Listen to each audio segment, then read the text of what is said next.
Bonjour, bonjour, comment ça va? Aujourd'hui, nous sommes le vendredi 26 juillet 2024. Je suis actuellement à Lomé, au carrefour GTA. Je viens d'avoir un accrochage avec une moto. Vous pouvez voir ma voiture derrière là-bas avec le policier. La personne qui a causé l'accident a fui. Bon, il y a trop de bruit. Je crois que je vais aller dans un endroit calme et je vais continuer la vidéo. Donc, comme je le disais, je faisais des courses et je suis arrivé à l'intersection de GTA. Et actuellement, les feux tricolores ne travaillent pas, ne fonctionnent pas au carrefour GTA. Et il y a plusieurs carrefours à Lomé. C'est un problème qu'ils devraient penser à régler parce que ça cause beaucoup d'accidents. Donc, nous nous sommes arrêtés. Je venais du sud et j'allais vers le nord. Donc, nous nous sommes arrêtés au carrefour parce qu'il y a des voitures qui passaient. Il y avait des voitures qui passaient. Donc, à un moment, les voitures ont ralenti et ont commencé par engager. Donc, tous les véhicules s'étaient arrêtés et il y avait des motos qui s'étaient aussi arrêtées. Et on a lancé. Et à peine on a lancé que de nulle part, un motocycliste vient me cogner. Bon, disons que le choc a été, vous voyez, vous pouvez voir là. J'ai un peu arrangé les choses. Je vais essayer de vous montrer les photos. Vous pouvez voir ici, il m'a cogné là. Ce truc était sorti aussi. Vous pouvez voir, il a cogné aussi la plaque. Et il y a un truc en plastique ici aussi qui est parti. Je l'ai dans la voiture. Vous pouvez voir le choc là. C'est la moto qui a fait tous ces dégâts. Là, comme ça. Et aussi là. J'ai essayé comment dire, le pare-choc était un peu sorti par là. Tout ça était un peu sorti, donc j'ai un peu arrangé avant de venir ici. Donc automatiquement, je me suis arrêté et je suis sorti. Et réflexe, j'ai fait sortir mon téléphone et j'ai rapidement filmé. Le motard, lui, rapidement a pris sa moto et puis est parti vers le terre-plein. Donc, je vais vous montrer la vidéo là, juste ma voiture au milieu, avec les autres voitures et motos qui essayaient de trouver un moyen pour contourner ma voiture. Donc, lors des discussions avec le motard, il commençait, vous savez, les motards en général, lorsqu'il y a un sinistre, et même s'ils sont en tort, ils commencent par faire beaucoup de boucans. Et automatiquement, c'est ce qui s'est passé. Le gars commençait à faire du boucan et du boucan, mais j'ai dit, monsieur, vous êtes en tort. Les autres s'étaient arrêtés et je passais. Et vous êtes venu de nulle part, venez vous-même constater ce qui s'est passé.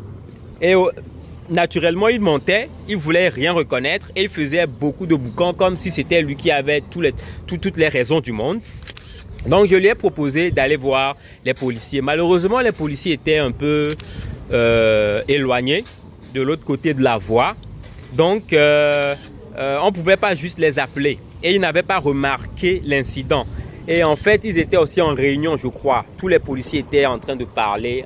Ils avaient fait un petit tour, un petit rond et ils parlaient là-bas de loin. Donc, j'ai proposé au monsieur de me suivre pour qu'on aille voir les policiers, pour qu'ils viennent faire le constat. Mais le monsieur, je viens de remarquer ça aussi, ça s'est cassé. Donc, le monsieur ne voulait pas. Il disait non, qu'on est des frères, qu'on n'a qu'à négocier, qu'on n'a qu'à parler, non, qu'on parle la même langue. Je dis ok, il n'y a pas de souci. Est-ce qu'il va réparer ma voiture? Il dit non et puis commence encore à faire du boucan, blablabla, blablabla. Je dis ok, tu sais quoi, je n'aime pas que tu fasses du boucan. Allons voir les policiers, ils vont régler ça. Et il se calme encore, il dit non, blablabla, ceci, cela. Et on commence encore la discussion. Et il s'énerve encore lorsque je lui dis que c'est lui qui était en tort. Et la troisième fois, il dit ok, que je le suive, qu'on aille chez un mécanicien. Que lui-même il est mécanicien. Qu'on a qu'à aller chez un mécanicien. Et là, je lui dis, monsieur, vous avez fait trop de boucans jusque-là. Et à part ça, ma voiture, c'est une voiture maison. C'est une voiture maison. Je ne peux pas amener la voiture dans n'importe quel garage. Donc, la réparation doit se faire à la maison. Donc, je vous propose, monsieur, que vous me suiviez et qu'on aille voir les policiers. Il dit non, il faisait encore le boucan. Et je dis, vous savez quoi, il fait nuit. Moi, je vais avancer vers les policiers. Suivez-moi. Et je suis parti, je l'ai quitté, je l'ai laissé là et je suis parti.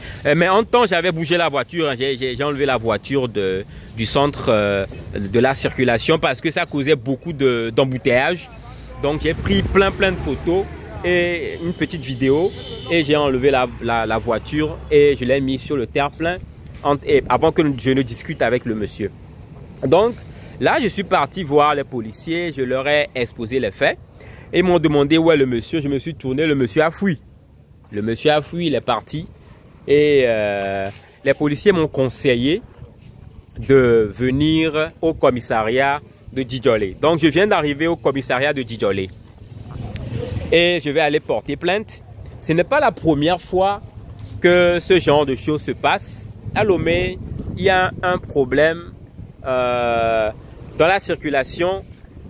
Certains motards, ou je dirais beaucoup de motards, croient qu'ils sont les maîtres de la route et qu'ils peuvent faire n'importe quoi.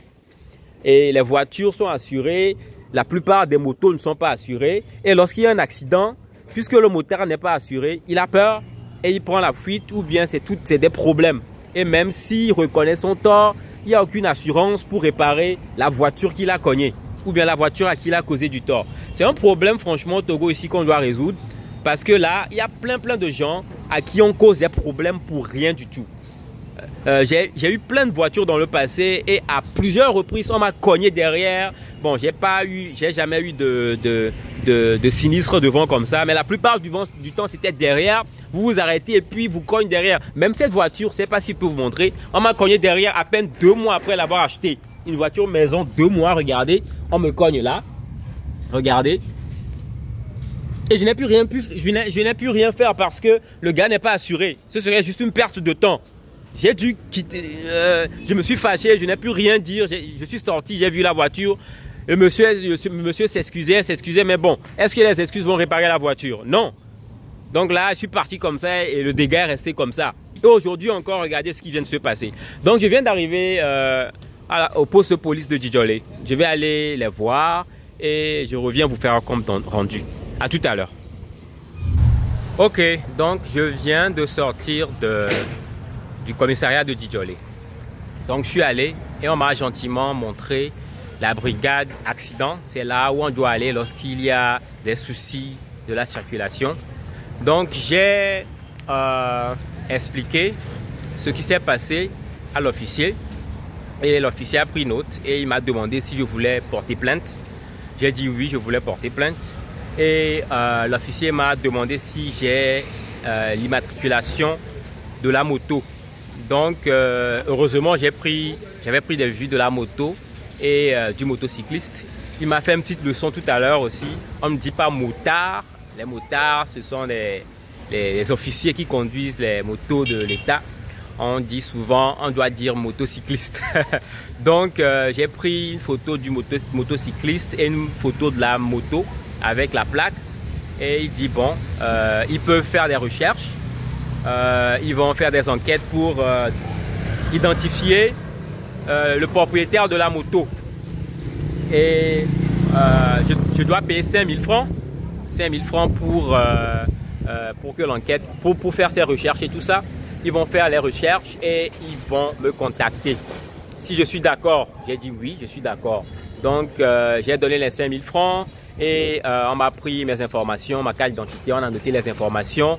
Ils ont pris le numéro de la plaque de la moto et ils m'ont promis de me faire signe. Donc, selon lui, s'ils tombent sur le propriétaire, ils vont le convoquer et ils vont m'appeler aussi. Et on va venir ensemble au commissariat ici et on va essayer de régler le problème. Donc, voilà.